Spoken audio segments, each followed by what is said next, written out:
Welcome, friends, to the Couch Goat channel, where we dust off the treasures of the past and bring them to life for you to cherish once more. Today, we're stepping back into the 1940s, 50s, and 60s, a time when manners were the golden thread weaving society together. But oh, how those threads have frayed. Join me as we count down the top 10 manners that once defined our days but have sadly faded into memory.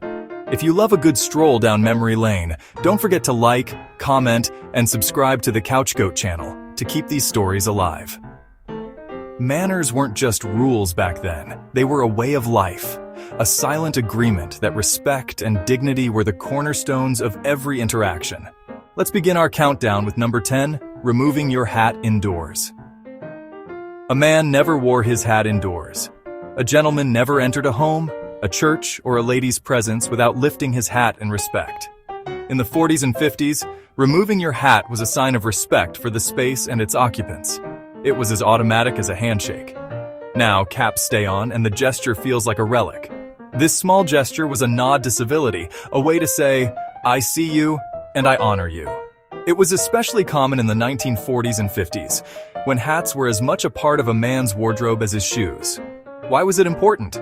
It showed deference, humility, and acknowledgement of another's worth. It showed that they were a guest in your presence. Today, hats are casual, and this custom has vanished with the decline of formal headwear.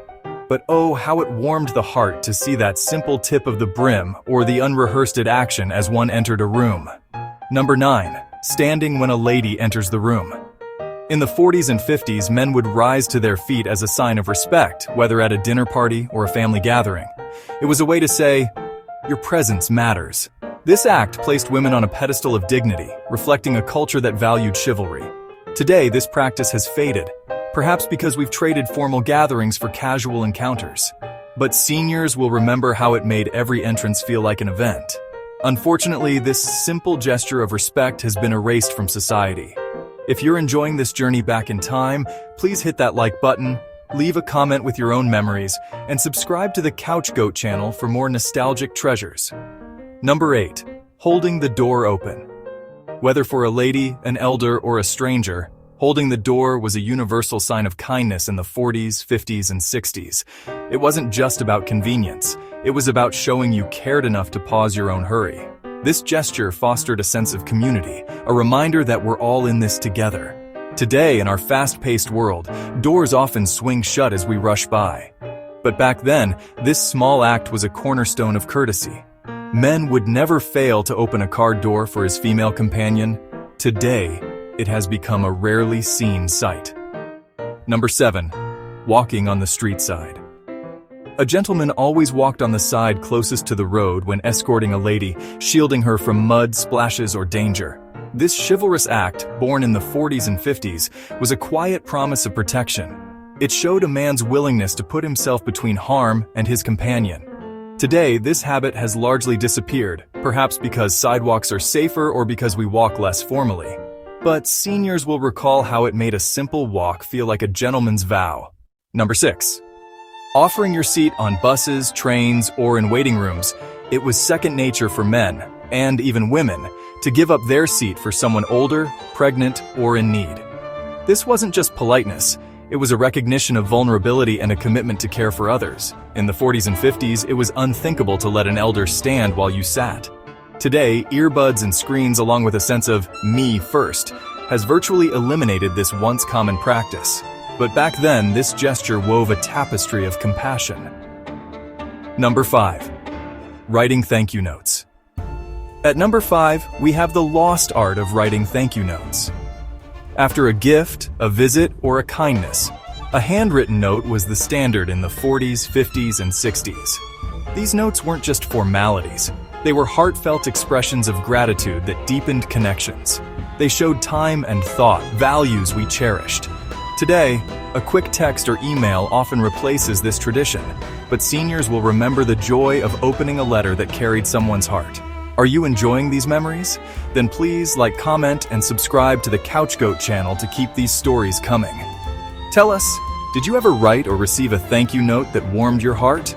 Dressing for the occasion. Number 4. Dressing for the occasion. In the 40s and 50s, people dressed with purpose. suits for church, gloves for tea, and polished shoes for dinner. This wasn't vanity, it was respect for the moment and the people sharing it. Dressing well signaled that you valued the occasion and those around you. Today, casual attire dominates, and while comfort has its place, seniors will recall how a sharp outfit made every event feel special. Addressing elders as sir or ma'am. At number 3, we have addressing elders as sir or ma'am. This was more than a polite phrase. It was a sign of respect for age, wisdom, or authority. In the 40s and 50s, children and adults alike used these terms naturally, whether speaking to a teacher, a neighbor, or a shopkeeper. It created a culture of deference and mutual respect. Today, first names are common, and while informality can be friendly, it lacks the reverence these words carried. Keeping your word at number 2. We have keeping your word. In the 40s, 50s, and 60s, a handshake was as binding as a contract. Your word was your honor, whether promising to help a neighbor or deliver on a job.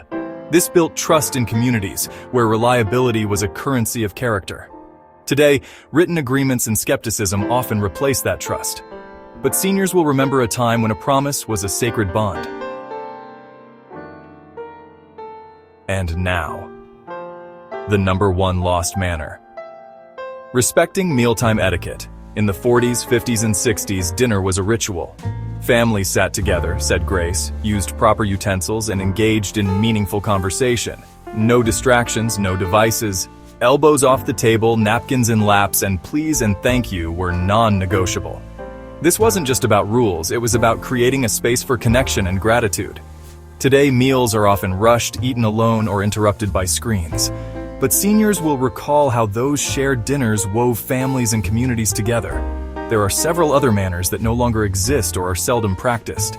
Do you remember never starting to eat, especially the dessert, until everyone was served? It was a sign of respect for the host to wait for her. Do you remember always pulling to the side of the road and removing your hat if a funeral processional passed by?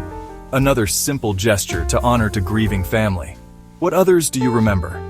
Please comment below and tell us if you still do some of these things. These manners weren't just habits. They were the heartbeat of a kinder, more connected world. They reminded us to see each other, to honor each other, and to live with dignity. As we reflect on these lost treasures, let's carry a piece of that grace forward. Thank you for joining us on this journey down memory lane. Your support means the world to the Couch Goat channel. Please like, comment, and subscribe, and keep watching for more stories that warm the heart and stir the soul. Until next time, stay kind, stay courteous, and we'll see you soon. And please don't forget to like and subscribe and leave us a comment. It really does make a difference.